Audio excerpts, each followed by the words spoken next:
It's that time again. Time for another episode of Shelve It or Shove It, the completely superficial way to pick books for your TBR based solely on their covers.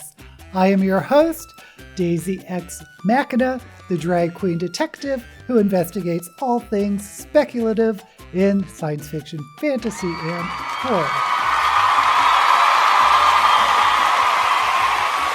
And I'll be looking at young adult, science fiction, and fantasy on the Goodreads new releases for the month of July to add one book to my TBR for August. So let's get started. First up in young adult is One of Us is Back by Karen McManus. And this is One of Us is Lying, Book 3. So it is the third book of a series I haven't read, but I do recognize the cover because whoever is designing this cover is doing great branding because I can recognize it just on the cover. These pictures are torn out. They have the faces cut out. So I appreciate what the publisher and book cover designer has done, but it's not something I'm going to read. So I'm going to have to shove it. Next up is The Legacies by Jessica Goodman. Money talks, secrets kill. I guess there's a big thriller resurgence in the young adult market because I've been seeing a lot of them in Shelve It or Shove It lately.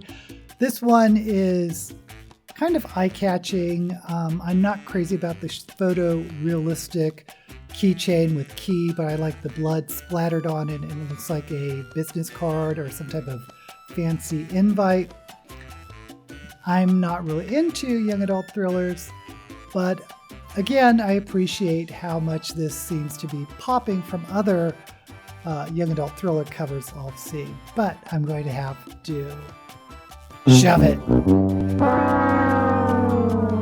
Next up is The Vicious Games by Joelle Wellington, and dare I say this is another young adult thriller, but I really like this illustration. I like this hand holding, I guess, a perfume bottle, and there's pearls, but on each facet of the bottle it looks like there's someone screaming or their eyes. I actually do like this cover quite a bit.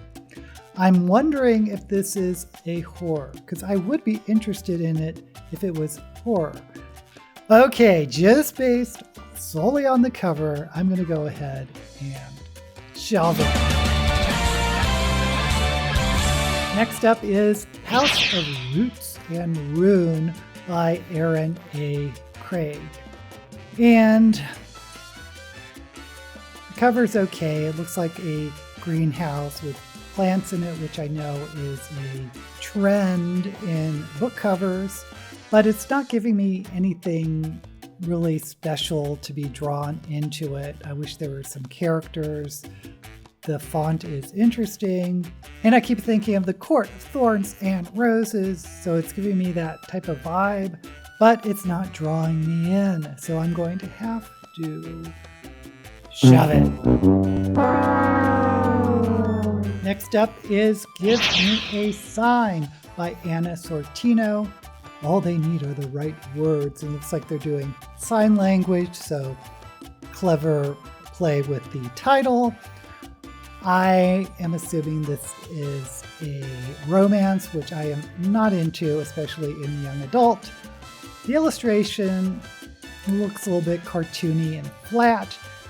I am assuming this is going to be a romance about a hearing impaired person or couple, so that's kind of cool. But for me, this cover, no, I'm going to have to shove it. Now we move on to science fiction, and first up is Lightbringer by Pierce Brown. I am a huge Red Rising fan. And I know some science fiction readers think it's kind of basic, but I think it's very good. But this is like the 6th, 7th book in the series, and I have been keeping up with it, and I will read it. But just looking at the cover, I've never been a big fan of the Pierce Brown Red Rising covers. They've been a little bit basic to me.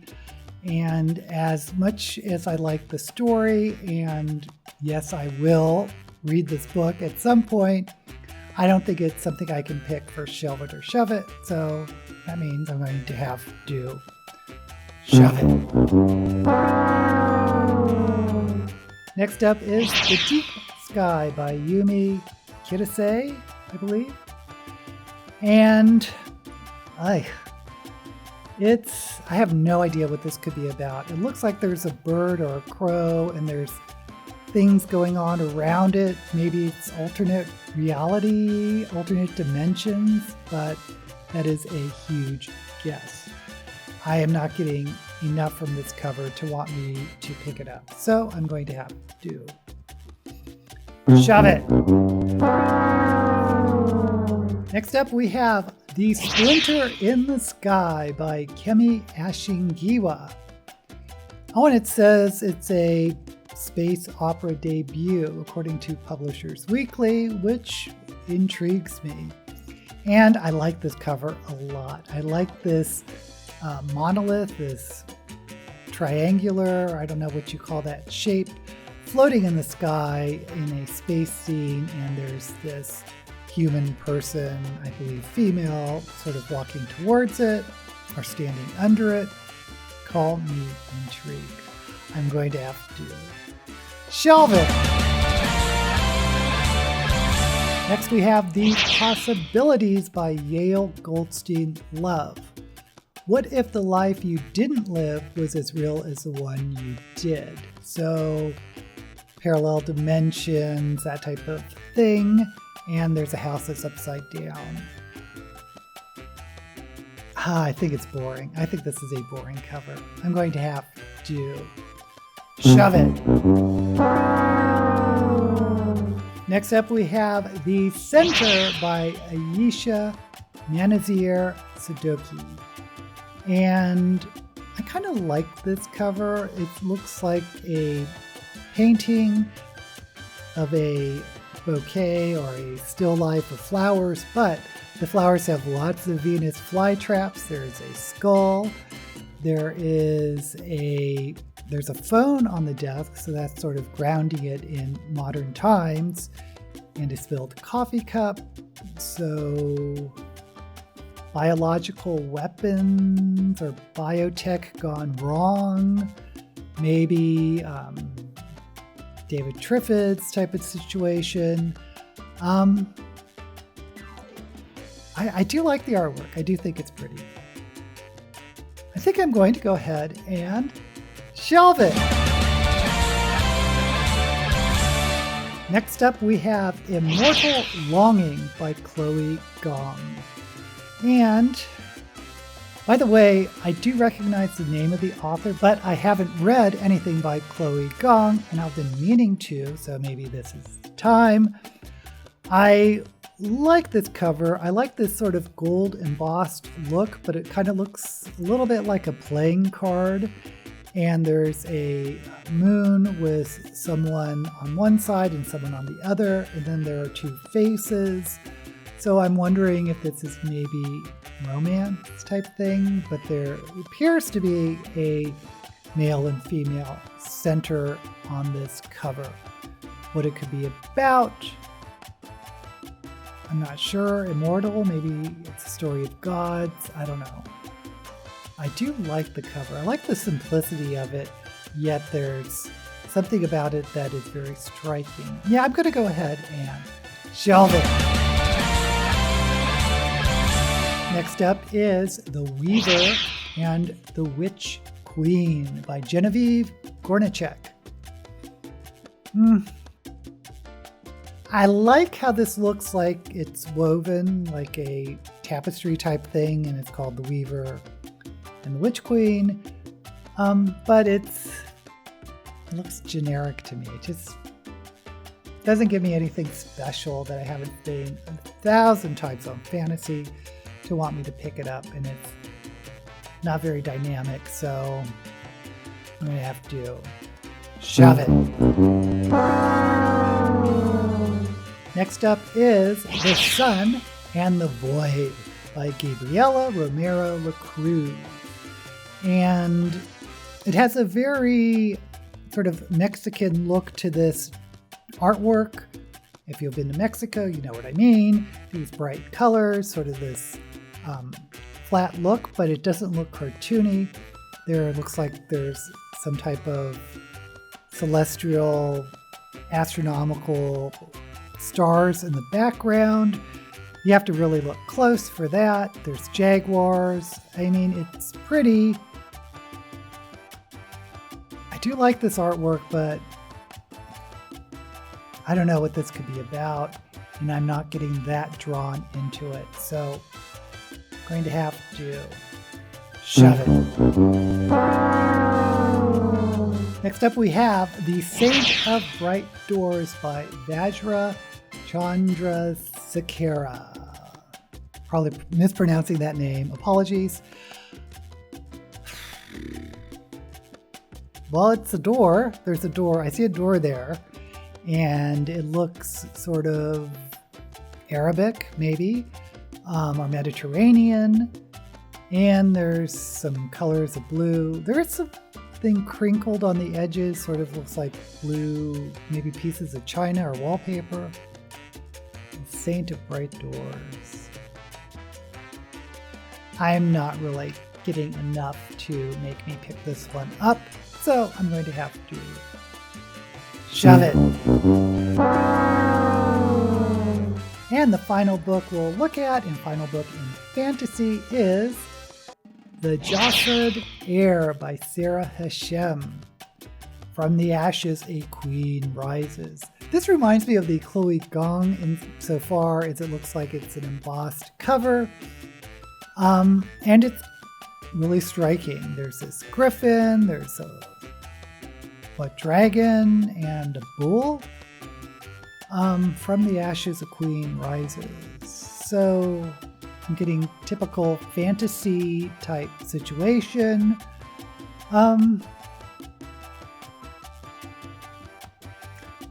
As much as I kind of like this embossed cover, it is kind of on the dark, dingy side, whereas the Chloe Gong one was sort of that bright gold. And there's something about it that's just sort of pushing me away, and I'm not sure what, but I think I'm going to have to shove it. Okay, it looks like we'll shelved 4 books. In young adult, Their Vicious Games by Joelle Wellington. In science fiction, The Splinter in the Sky by Kemi Ashingiwa. And The Center by Ayesha Nanazir Siddiqui. And in fantasy, we shelved Immortal Longing by Chloe Gong. Okay. I am not in a young adult movie, so I'm going to say no to the young adult. And of these 3, I like all the covers, but for different reasons, so it's really making this difficult. I'm going to say no to The Center, because I like the other 2 covers better. So do I want to go with The Splinter in the Sky, which has this amazing artwork, and it's a debut, and I love reading debuts? Or do I want to go with Immortal Longings, which is simple, but it is very striking in its simplicity, and I've been wanting to read something by Chloe Gong. So what do I do? I think I'm going to go with the artwork that's really amazing to me, which is The Splinter in the Sky by Kemi Ashingiwa. This was a hard one. Okay, let's go ahead and read the blurb and see what I have gotten myself into. A diverse, exciting debut space opera about a young tea expert who is taken as a political prisoner and recruited to spy on government officials. a role that may empower her to win back her nation's independence. Perfect for fans of N.K. Jemisin and Nnedi Okorafor. The dust may have just settled in the failed war of conquest between the Holy Valbaran Empire and the Almanrished Republic. But the last emperor's surrender means little to a lowly scribe like Enitan. All she wants is to quit her day job and expand her fledgling tea business. But when her lover is assassinated and her sibling is abducted by imperial soldiers, Enitan abandons her idyllic plans and weaves her tea tray up through the heart of the Valbaran capital.